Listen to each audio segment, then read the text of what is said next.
I've bridged regional divides and partisan divisions. Could you give us an example of some of the legislation? Absolutely. Just last year, I championed Alicia's Law, which cracks down on online child sexual predators.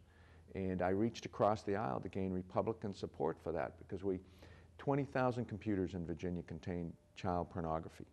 But we don't have the resources for our law enforcement officers to properly investigate all those individuals. And this was a legislation to help our law enforcement with the training and the resources necessary to find those predators and bring them to justice and put them away so that they no longer offend our young people. And that came from Alicia's Law, and that was my legislation.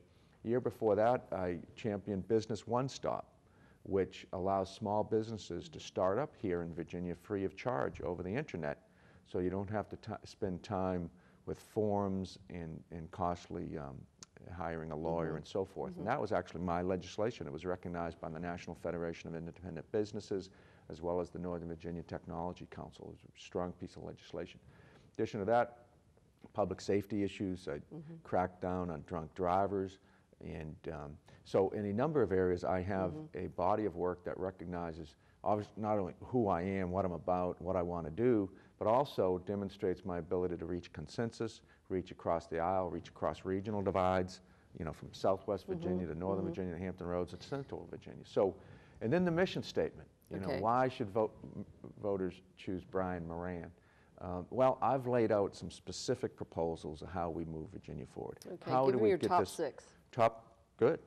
First, the economy. Let's talk about jobs in the economy. I'm a small business person, so I want to focus on building this economy from the ground up, not the top down. And that means working with our small businesses in Virginia. I was in Charlottesville on the mall to announce my small business package. A small business job creation tax credit, $2,000 for every employee you hire. That will stimulate the economy, also eliminate the corporate income tax for struggling small businesses. I also want to stimulate the economy by putting money back into the pockets of hardworking Virginians by indexing the minimum wage, providing a refundable earned income tax credit. That's great. Just if I may interject for a minute, because here in Virginia, as you know, you've heard a lot of people saying, we're small businesses, we cannot get those small loans, maybe $100,000, maybe $500,000 to keep the business going. Right. And it's a real problem because the stim is not going to kick in enough for those folks. They'll be underwater. Right. That's why I believe Virginia should have their own stimulus package in working with small businesses. 90% of employment is small businesses.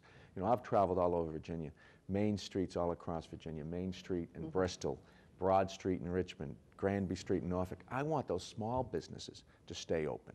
When did you come to Virginia? 1980. Well, I came to Virginia many times. I spent my college summers here and high school years, and then I came to law school at Catholic University in Washington, D.C., lived in Alexandria. When I graduated law school, I became a clerk for the circuit court and then became a prosecutor.